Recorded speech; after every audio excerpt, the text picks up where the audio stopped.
Guys, ayan, umaga pa lang nagpailaw na tayo guys. Wala, may araw pa, mga 5:30 may araw pa naman, nagpailaw na agad ako kasi nga laging pumapasok dito guys na daga.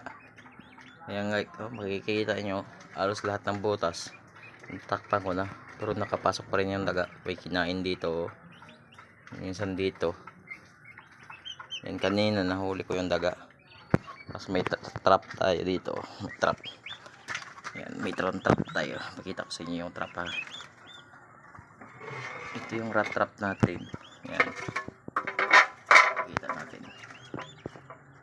Yan, ito yung rat trap to. Yan, ano yan, may cobra. Pag pumunta sila dito, yan, pag pumunta yan dito yung daga, yan, maano yan, parang magsiswing. Yan, yan, magsiswing yan. Yan, ginawa natin para to sa maliit na daga or malaki, pwede rin sa malaki. Yan, tapos lagyan natin dyan siya dumaan. Kaya lang nga guys, nagka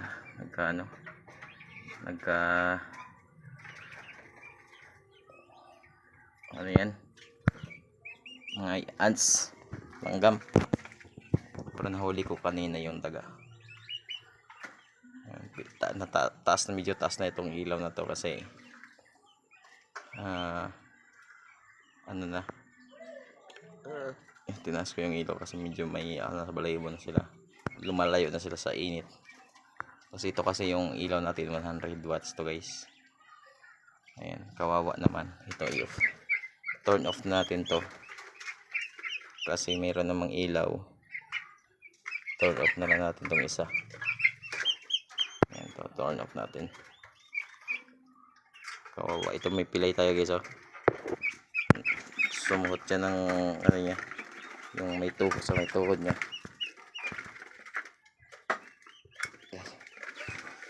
Ayan, off natin kasi hindi naman ito masyado kailangan ng ilaw eh.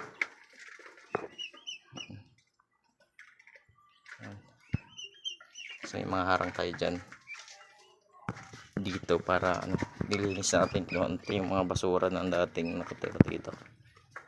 May mga basura kasi dito, kaya yan ako rin, sinunog ko. Ayan. Tapos yung ipot nila guys papunta dyan sa butas. Ayan, meron tayong ginawang kanal para papunta dyan sa butas, saka dito sa ilalim. Ayan, may kanal yan dyan. Ayan, punta yan sa ilalim. Nilinis natin pag umaga. Ngayon lang hapon naman din tayo nakapaglinis kasi nabisi tayo maghuli nung daga. Ayan, mabilis lang talaga makita pag may daga kasi may ilaw. Importante talaga sa ito guys, hindi ito maganda. Ito, hindi talaga to siya maganda sa pangsisiw. Hindi siya advisable kasi nakakapasok pa rin yung mga maliit na daga. Dapat ano lang, dapat mas maliit pa siya, siguro mga ganito pa rin kakapal pero maliit. Kasi siguro ganun kalaki yung screen dito na ilalagay natin, kasi pag ganito pwede na to sa mga 15 days guys, kasi ganito kaya pasukin ng daga. Pag nabusog na yung daga, kakainin na yung sisiw, kakainin mo na yung page, tapos pag bago malis kinakatay mo na yung daga. Ngayon lang umaga tayo hindi nagka-mortality. Halos araw-araw simula ng nakaraang linggo, halos araw-araw pinapasok tayo ng daga. Kanina nahuli natin yung isang daga. Yan, puntahan natin guys, pakita ko sa inyo. Yan guys, nahuli ko rin yung salarin kasi ang daming ang paborito pa naman ng daga ito, mga regular breed lang to. ang paborito ng daga, hindi ito. Yung Tatay Fed Bourbon. Dito talaga ang pinaka-paborito niya. Ang broad breasted yung tatay. Yan. Ito lang talaga yung pinaka-favorite niya guys. Yung tatay yung broad breasted. Dito wala nang problema dito eh. Parang may nakuha ta dito isang piraso. Pero dito talaga niya guys tinodahan. Ito talaga. Nakapasok talaga siya dyan. Kanina nahuli talaga natin yung salarin. Dito di naman siya pinapasok. Hmm. 15 days. Wala nang ilaw guys. 15 days wala nang ilaw. Kasi nagsisiksika naman sila. May mga balahibo na yan. Kasi kung lalagyan natin ng ilaw guys, ipapasok nila yung ulo nila dito. Kaya minsan naabot sila ng daga. Hindi nila nakatulog sila. Hindi nila bantayan. Yan guys, so mag 3 months na yung guys yung ano natin. Magti 3 months sa katapusan ng September. Yan. Mabali yung leg. Hindi ko alam bakit nabali yung leg. Yan. Pero hanggang ngayon buhay pa rin naman. Parang lalaki ata yan. Kasi malaki na. Later on pakawalan natin yan dyan. Ayan o. Laki na yan guys. Mag 3 months yan sa September. Okay man siya minsan. May time talaga na ano yung leg niya. Kasi kung yung Newcastle disease, possible patay na to. Guys, madami to guys, mga broad breasted yung tatay nito. Pati yun sa kabila, broad breasted ito rin. Ito rin guys, sobrang dami nito. Halos inaraw-araw talaga, pati ginifowl inaraw-araw. Halos talaga may patay. So siguro hindi lang 10 namatay na pasok niya. Kasi mayroong daga na maliit. Yan, kasi nahuli natin kanina. Nahuli natin guys yung salarin na daga. Yan. Importante rin kasi may ilaw. Tapos pag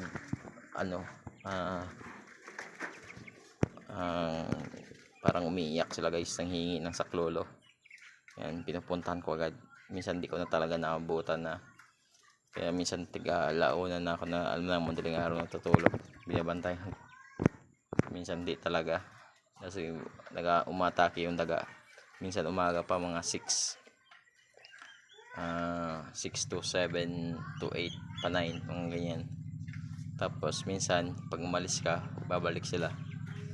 Minsan madaling araw babalik sila, madaling araw na naman aatake sila. Yan, kasi kaya hindi to guys ganito, advisable tong ganito na screen na bakal, yung maliit talaga kasi para hindi siya pasukin. Yan, yung kaso lang yung daliri guys, yung daliri natin, or kung may mas maliit pa, yung maliit yung bilhin natin kasi hindi siya healthy, hindi siya safe. Yan, may ilalagay ako dito bukas.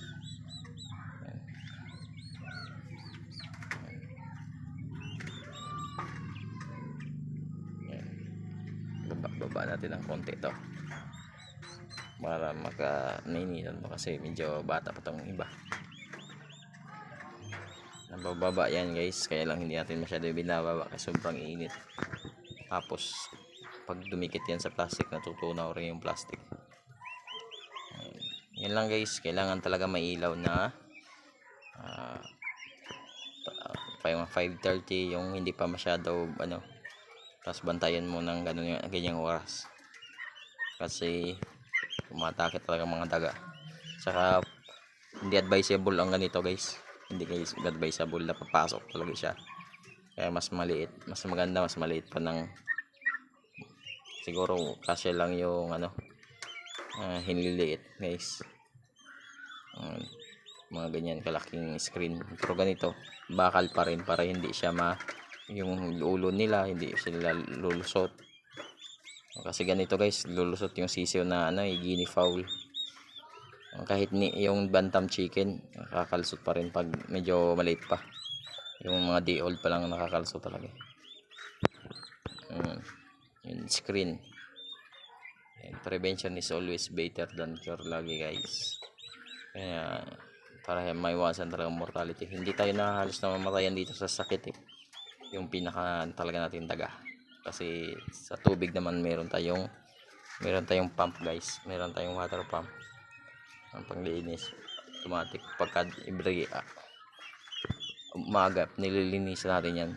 Tapos hapon nililinis natin. Pati yung nililinis natin to guys. Para walang ipot. Nililinis natin yan. Kasi minsan inanuhan nila. Kaya kailangan natin linisan. Yan. So yun lang guys para may iwasan tayo mortality. Kailangan may ilaw. Yan. Actually 100 watts to guys. Kasi pag palakas yung hangin kaya pa rin niyang i-sustain. Pag ganito naman medyo iangat-angat ko lang ng konti. Pag umaga na tinataas ko na yan. Pag 7 o'clock patayin ko na yan. Or minsan 6 pinapatay ko na yan. Pagpatay ko na yan kasi mainit na dito pag tanghali mainit na.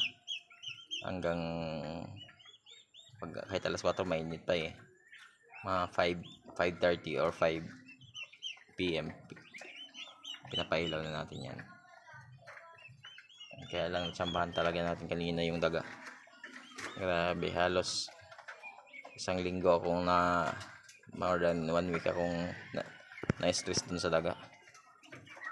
Kasi halos every pakainin ko ng mga 4 PM dadagdagan. Actually hindi dinagdagan ko lang yung pakain nila. Tapos balikan ko sila ng 5:30 dati or minsan 6 pero nakailaw na to. May patay na agad. Yung gusto niya pati yung broad breasted guys yung gusto niya. Yung gusto niya kainin. Hindi ko alam bakit gusto niya. Ayaw niya ito ng native Ayaw niya rin ng Bourbon Red. Gusto niya talaga siguro mas malaki kasi yun. Mataba. Kaya ayun. Natsampahan natin kanina yung kumakain. Tapos ito guys, parang mayroon tayong parang red bourbon na to. Yan lang guys. Prevention is better than cure. Yan, happy farming. Yan mga maliliit yan na dagaw. Yung pinakamalaki talaga yung kumakain. Yun yung nahuli natin. Yan lang guys, happy farming.